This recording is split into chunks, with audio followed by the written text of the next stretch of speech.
Banyaknya partai yang mendekati koalisi Indonesia Maju membuat wacana melawan kota kosong menguat. Koalisi Indonesia Maju dipastikan akan mengusung Kang Emil dalam gelaran Pilkada Jakarta mendatang. Ridwan Kamil diprediksi maju sebagai calon tunggal.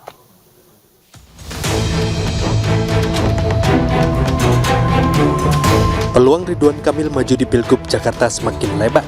Koalisi Indonesia Maju dipastikan akan mengusung Kang Emil dalam gelaran Pilkada Jakarta mendatang.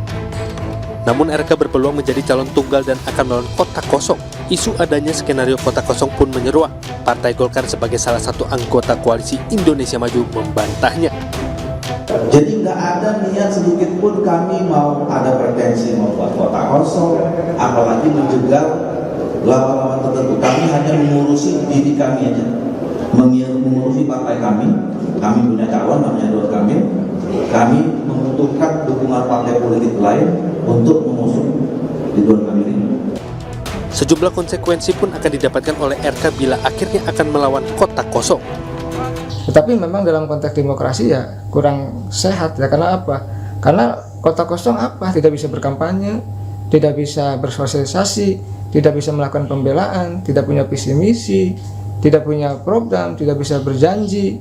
Oleh karena itu ya sejatinya ya kalau mau bagus kualitas demokrasinya ya harus ada kompetisi yang sehat di pilkada, artinya harus ada lawan tanding. Kontestasi Pilkada DKI Jakarta masih dirajai oleh 3 tokoh utama. Anies Baswedan masih menjadi calon terkuat di gelaran Pilkada Jakarta. Tim Liputan iNews melaporkan.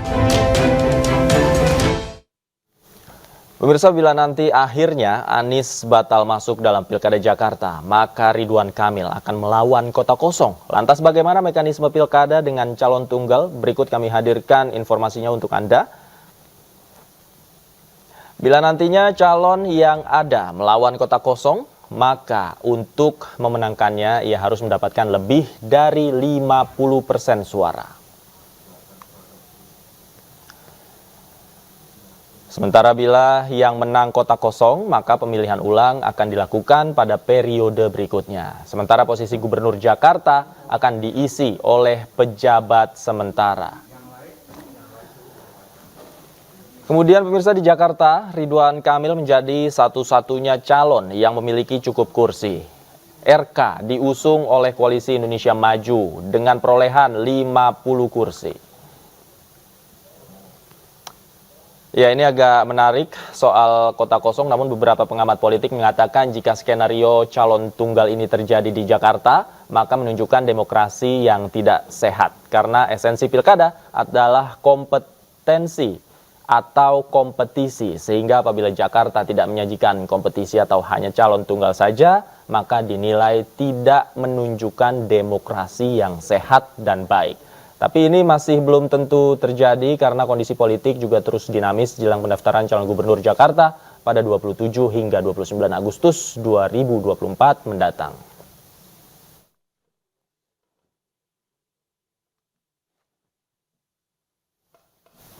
Sementara itu pemirsa, putra sulung B.J. Habibie, Ilham Habibie, memutuskan untuk terjun ke dunia politik. Ilham digadang-gadang akan ikut berkontestasi di Pilkada Jawa Barat tahun ini. Lalu apa alasan ia maju di Pilkada Jawa Barat? Berikut pernyataan selengkapnya. 28 tahun. 28 tahun, iya. Baru sekarang memutuskan Betul. ke politik. Dan Betul. Kenapa di pemilihan gubernur? Tepatnya lagi di Jawa Barat, Iya. Kang Ilham. Itu ada 2 alasan. Pertama, alasan pribadi. Saya memang begitu saya pulang dari luar negeri ke Indonesia, saya pulang ke Bandung. Oke. Saya lama tinggal di situ, bekerja di situ, pernah ngajar di situ, ada anak saya yang lahir di situ, kita punya rumah di situ, saya punya sanak saudara di situ, orang tua saya dua-duanya pernah masa remajanya di Bandung, mereka berkenalan di situ, menikah di situ. Saya ada perusahaan di situ, jadi ya bagaimana ya, saya ada nilai-nilai sentimental sendiri ya, emotional attachment ya, saya punya hubungan emosional, punya kedekatan dengan Jawa Barat dan Bandung gitu ya. Yang kedua yang saya sebut di sini adalah Jawa Barat itu punya peranan khusus dalam rencana kita menjadi negara maju atau Indonesia emas. Jadi kita kan sudah lihat apa kita mendapatkan medali emas. Perlu saya sebut juga kita insya Allah menjadi Indonesia emas. Jadi kita ini dan selamat ya kepada Pak Siapa Frederick itu? Frederick, Leonardo. wah saya benar-benar Luar terharu biasa sekali, ya. luar biasa. Tapi itu memang kita bisa lihat ya bahwa kita bisa berprestasi. Kita bisa lebih dari Kita ini bisa ya, Kang Ilham ya. berprestasi kelas dunia asal dikasih kesempatan, asal kita mempersiapkan diri dan kita gigih dan kita memang didukung oleh semua orang, itu bisa kita kelas dunia.